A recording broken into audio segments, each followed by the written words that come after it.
Сәлем достар, сіздермен Алмагүл. Бүгін сіздермен дәмі өте керемет болып шығатын жаппасай тамағын жасайтын боламыз. Алдымен менің арнама подписация жасап, қоңырша белгісін басып қойды. Ұмытпаңыздар, бізге керекті заттарымыз картоп, сәбіз, пияз және осындай етіміз, және де барлығын енді осы бар заттарымызды жақсылап пиязымызды осылай турап алатын боламыз. Пиязымыздың барлығын осылай турап алғаннан соң картопымызды және сәбіз еттерімізді турайтын боламыз. Осындай банкіде тұздалған, яғни ішіне қазының етіне салатын еттерімізден азғантай ғана қалған болатын. Барлығын осылай етімді турап алдым. Енді картоп пен сәбізімді дәл осылай турап алдым. Енді етімізді қызып тұрған майға салып, жақсылап етіміз қызарғанша қуырып алатын боламыз. Оның үстінен пиязымызды салып, оны да жақсылап қызартып алатын боламыз. Кішкене қуырып алғаннан соң, оның үстінен томатымызды салатын боламыз. Кішкене біздің подливамыздың түсінің, видінің әдемі болу үшін, дәмін әдемі болу үшін осындай томат салатын боламыз. Томат пастасын салғаннан соң жақсылап араластырып аламыз.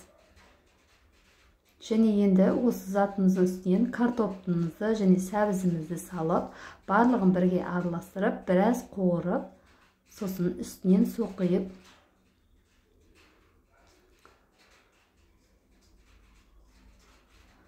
жақсылап барлығын араластырып аласыздар. Енді дәміне қарай тұзын салатын боламыз. Тұзын саламыз және де дәміне қарай чеснок, қара бұрыш, қызыл бұрыш салсаңыздар болады. Менде қара бұрыш бар. Осы қара бұрышымды салдым. Барлығын осылай дайындап, кішкене сумен демдеп қойдым. Енді қамырымызды елейтін боламыз. Осылай ұнымыздың үстінен ұнымызды, суымыз және тұзымыз қажет болады. Ыстық суымызға 1 чайный ложка тұзымызды салып, енді осы суды құя отырып, қолымыздың көмегімен қатты қамыр елейтін боламыз. Жақсылап қолымыздың көмегімен қамыр елеп алатын боламыз. Маған 200 бала қамыр болып шықты. Отбасыларыңызға қарай, үлкен семья болсаңыздар көптеу етіп, аз семья болсаңыздар бір ғана зубалаға жасайтын етіп істесеңіздер болады.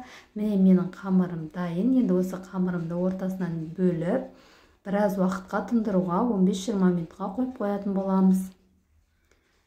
Міне енді тұнған қамырларымды алып, барлығын жайып алатын боламын. Осылай оқтаудың көмегімен және аздаған ұн сеуе отырып, 2 зубала қамырымызды жайып алатын боламыз.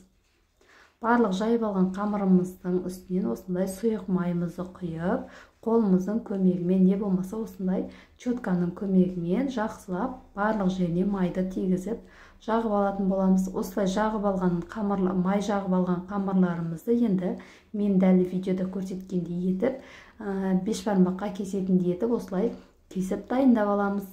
Енді жаңағы подливамызды алып, енді осы подливамызды кішкене қуырылып дайын болғаннан соң, оның үстінен кішкене аздаған су қосатын боламыз.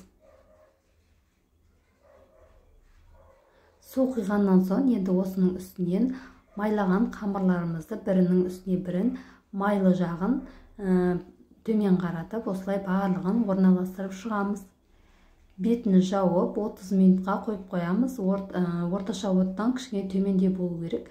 Міне достар, менің жаппасай тамағым дайын болды.